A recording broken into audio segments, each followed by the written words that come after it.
ఏ శుభకార్యానికైనా శుభారంభం. నమస్తే, నేను విజయ్. ఏపీ రాజకీయాల్లో ఏం జరుగుతుంది? కూటమి పార్టీల మధ్య సఖ్యత ఎంతవరకు ఉంది? లోకేష్ని డిప్యూటీ సీఎం చేయాలనే డిమాండ్ ఎందుకు వస్తుంది? దీని గురించి బీజేపీ అభిప్రాయం ఏంటో తెలుసుకుందాం. బీజేపీ అధికార ప్రతినిధి ఆర్డి విల్సన్ గారు మనతో పాటు లైవ్ కాల్లో ఉన్నారు. నమస్తే అండి. నమస్తే సార్. సో కూటమి ప్రభుత్వం అధికారంలోకి వచ్చిన 6 నెలల తర్వాత, అంటే 6 నెలలు సరిగ్గా అయింది. సో ఇప్పుడు లోకేష్ని డిప్యూటీ సీఎం చేయాలి అనే డిమాండ్ని టీడీపీ నాయకులు ఎందుకు తీసుకొస్తున్నారు? దీనికి వెనక ఏదైనా ఆంతర్యం ఉండొచ్చా?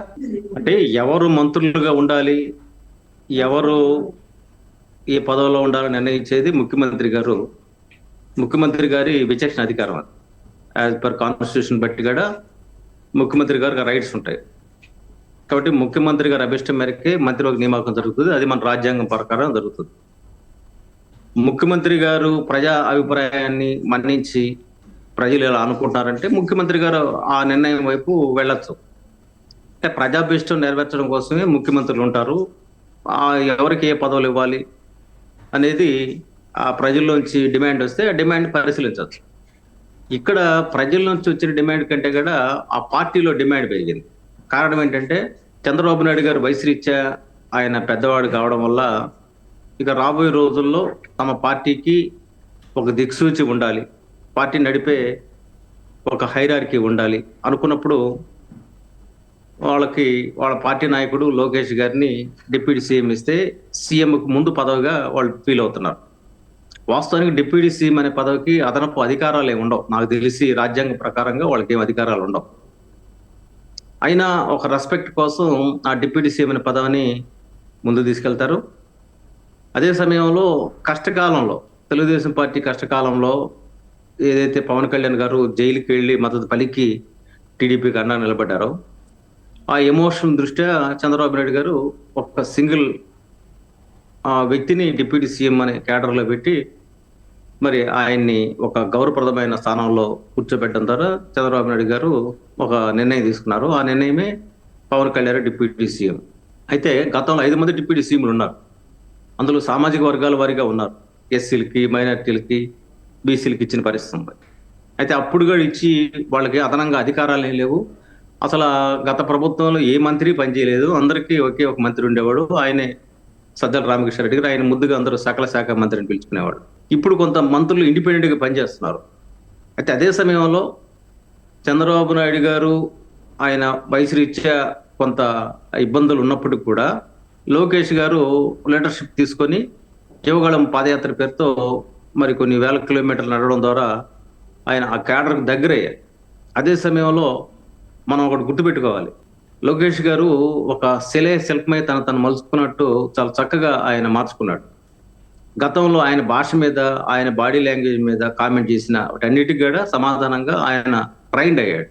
ఆ ట్రైండ్ అయిన తద్వారా ఆయన మాట్లాడడంలో చాలా డెలికసీ అనే అంశాల్లో కూడా బ్యాలెన్స్ గా ముందుకెళ్ళాడు.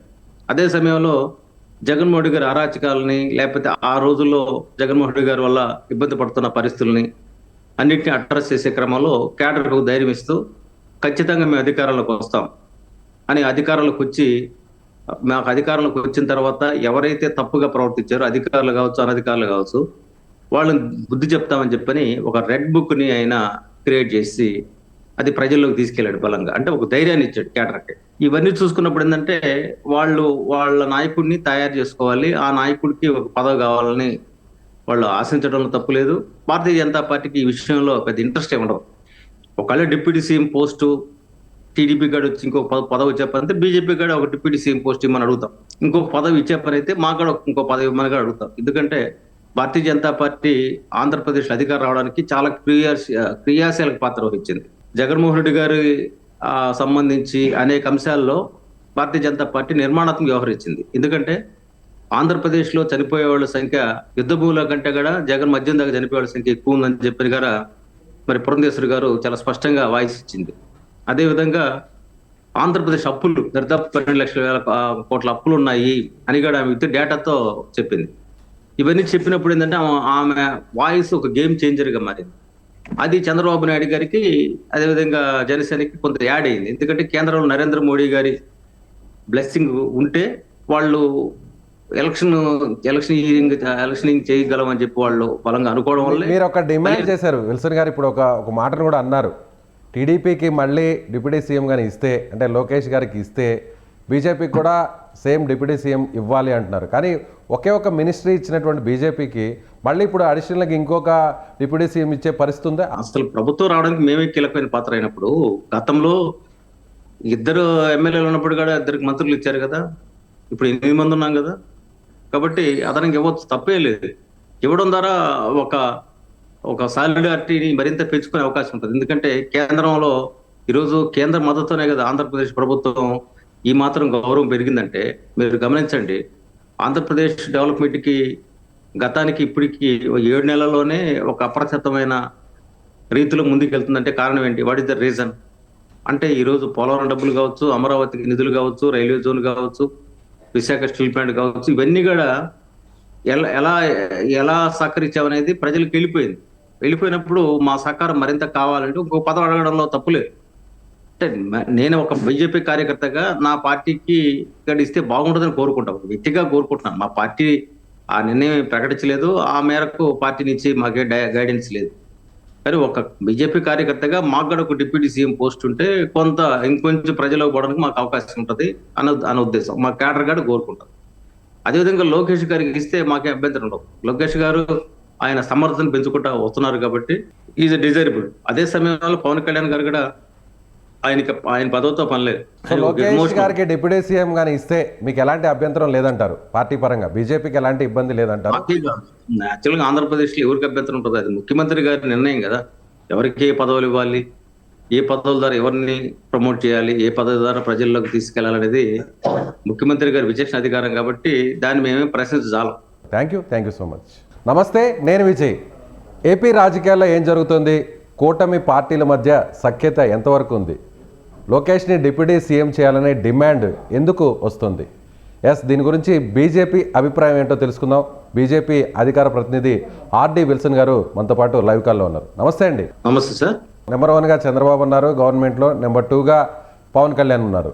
అదేవిధంగా ఇద్దరు ఫొటోస్ను కూడా మామూలుగా ఎక్కడైనా కూడా గవర్నమెంట్ ఆఫీసెస్లో సీఎం ఫోటో మాత్రమే ఉంటుంది, కానీ ఇక్కడ డిప్యూటీ సీఎం ఫోటోను కూడా పెట్టించారు, ఆ ప్రయారిటీ ఇచ్చారు గవర్నమెంట్లో పవన్ కళ్యాణ్ గారికి. ఇప్పుడు లోకేష్ గారిని డిప్యూటీ సీఎం చేస్తే పవన్ కళ్యాణ్ గారు లోకేష్ గారు ఇద్దరు సమానం అవుతారు కదా, ప్రయారిటీ తగ్గిపోతుంది అనేటువంటి ఆలోచన రాదంటారు జనసేనకి? అంటే అది ఎలా సాధ్యం అండి? ఇప్పుడు తెలుగుదేశం పార్టీకి ఉండే సీట్లు వేరు, జనసేనకు ఉండే సీట్లు వేరు, బీజేపీకి ఉండే సీట్లు వేరు. రాష్ట్రానికి వచ్చేసరికల్లా హైయెస్ట్ పార్టీగా తెలుగుదేశం పార్టీ ఉంది కదా. కాబట్టి తెలుగుదేశం పార్టీ సీట్ల సంఖ్య రీత్యా మాకు తెలుగుదేశం పార్టీకి దూరం ఉంది, అదేవిధంగా పవన్ కళ్యాణ్ గారికి తెలుగుదేశం పార్టీ మధ్య దూరం ఉంది. ఇక్కడ ఎవరికి ఏ పదవి ఇచ్చినా ఆ పదవిని ఎట్ట ప్రజా జీవితంలో తీసుకెళ్తున్నారు, ప్రజలకి ఎంత మేలు చేయగలుగుతున్నారు అనేది ఇంపార్టెంట్. ఆ క్రమంలో పవన్ కళ్యాణ్ గారు చాలా నిర్మాణాత్మక వెళ్తున్నారు కదా. ఇప్పుడు వాటర్ సంబంధించి కావచ్చు, రోడ్లు కావచ్చు, ఇతర అంశాలు కావచ్చు, వీటి మీద రెండు మీద ఆయన ఒక స్పష్టమైన అవగాహనతో అధ్యయనం చేసి మరీ ముందుకెళ్తారు.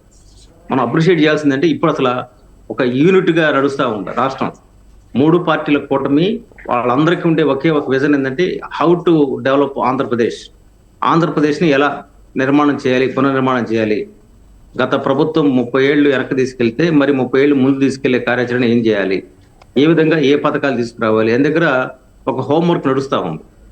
ఆ నడిచే క్రమంలో ఉమ్మడిగా నడుస్తూ ఉంది, అది విడివిడిగా నడవలేదు. ఉదాహరణకి ఆరోగ్య శాఖ మంత్రి పదవి వచ్చిన తర్వాత సత్యకుమార్ గారు కొత్తగా ఉద్యోగాలు ఏ నియామకం చేయొచ్చు, కొన్ని వేల ఉద్యోగాలు ఉన్నాయి, పారామెడికల్, ఇంకా ఇతరత్ర ఉద్యోగాలు, డాక్టర్లు, ప్రొఫెసర్స్, మెడికల్ ప్రొఫెసర్స్, ఇవన్నీ ఉన్నాయి. వీటన్నిటి ఎందుకు భర్తీ చేయాలో ఆయన ఒక రూట్ మ్యాప్ వేసుకొని దాని మీద వర్కౌట్ చేశారు. కేంద్రం నిధులు ఇస్తుంది, మీరు అన్నట్టుగా కేంద్రం భారీ స్థాయిలో నిధులు ఇస్తుంది, అలాగే ప్రభుత్వం కూడా సాఫీగా నడిచిపోతుంది, ఎవరి గ్రాఫ్ను వాళ్ళు వ్యక్తిగతంగా కూడా పెంచుకుంటున్నారు. కానీ ఇలాంటి తరుణంలో ఇలాంటి డిమాండ్ రావడం వల్ల కూటమిలో పొరపచ్చులు వచ్చే అవకాశం లేదంటారా? ఆల్రెడీ వైసీపీ నాయకులు కూడా కామెంట్ చేస్తున్నారు, రాంబాబు కూటమిలో కుంపటి వచ్చేసింది, స్టార్ట్ అయింది అంటున్నారు. ఆ పరిస్థితి వస్తుందా? వైసీపీ అనేది మనకి కాలిపోయిన పోల్తాట, కాలుతున్నా కాదు, కాలిపోయిన పోల్తాట. నాకు తెలిసి ఇక వైసీపీ అనేది ఆంధ్రప్రదేశ్ రాజకీయ అవనతి మీద ఉండదు. ఎందుకంటే జగన్మోహన్ రెడ్డి గారి దగ్గరికి ఎవరు లేరు కదా, సొంత తల్లి లేదు, చెల్లి లేదు, బహుబంధాలు లేవు, ఒక్కొక్కరు జారిపోతా ఉన్నారు. అసలు ఆయన రేపు ఎక్కడ ఉంటాడో తెలియదు. అమిత్ షా గారు చాలా స్పష్టమైన కామెంట్ కూడా చేశారు. ఆంధ్రప్రదేశ్ ని డిజాస్టర్ మేనేజ్మెంట్ సంబంధించి ఎన్డీఆర్ఎఫ్ మీటింగ్ లో అటెండ్ అయినప్పుడు కూడా ఆంధ్రప్రదేశ్కి వచ్చిన పెద్ద విపత్తే జగన్మోహన్ రెడ్డి గారు. జగన్మోహన్ రెడ్డి గారి హయాంలో అమరావతి ఒక కామధేను 45 సంస్థలు అక్కడ వస్తే వాటిని నిర్మాణం చేయాల్సిన దగ్గర వెనక్కి పోయాడు ఆయన. మరి ఆ రాష్ట్రం విడిపోయిన తర్వాత అనేక రాష్ట్రాల్లో కొత్త రాష్ట్రాలు 5,000 కోట్లు ఇస్తే ఈయన రిమైనింగ్ 2,500 కోట్లు మేము ఇస్తాం బాబు నువ్వు డీపీ పంపించమంటే పంపించకుండా అది పక్కన పెట్టాడు. అదేమిటి 1,00,000 కోట్లు కావాలి 1,00,000 కోట్లు కావాలని చెప్పి నినాదం వేశాడు. ఇప్పుడు ఆయన నిర్మాణం చేస్తే ఎవరు కాదన్నారు? కేంద్రం ఇప్పుడు 15,000 కోట్లు ఇచ్చింది, ఇంకా 10,000 కోట్లు ఇవ్వడానికి సిద్ధంగా ఉంటది. ఇంకా అవసరమైతే ఇంకా కడిస్తారు. మనకు కావాల్సింది ఏంటి? అమరావతి అనే ప్రాంతం ఎదిగితే మంచిదే కదా. విశాఖపట్నానికి అది వరల్డ్ క్లాస్ క్యాపిటల్ గా వరల్డ్ క్లాస్ అంశం గురించి మళ్ళీ మాట్లాడదాం. పర్టికులర్ గా అంటే ఈ అంశం గురించి చూస్తే కూటమిలో ఎలాంటి ఇబ్బంది రాదు అంటారా ఈ డిమాండ్ రైజ్ అవడం వల్ల?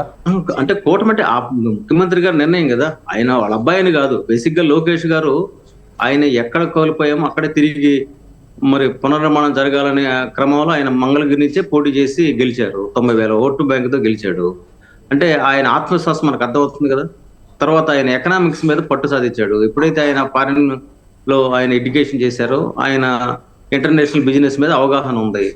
తర్వాత అదేవిధంగా ప్రజలకు సంబంధించిన క్యాడర్ వాళ్ళకి ఎప్పుడు ఏ కష్టం వచ్చినా న్యాయపరమైన సమస్యలు వచ్చింటే మా పార్టీ అని కాదు కానీ చెప్పేది ఏంటంటే బేసిక్ గా బయట ఉన్న అబ్జర్వేషన్ చెప్తున్నా. కాబట్టి ఆ విధంగా పార్టీకి అండగా ఉన్నారు, హెల్త్ ఇష్యూస్ లో సపోర్ట్ చేస్తున్నారు. వాళ్ళ క్యాడర్ హైయెస్ట్ గా సభ్యత్వాలు కూడా నమోదైంది కదా.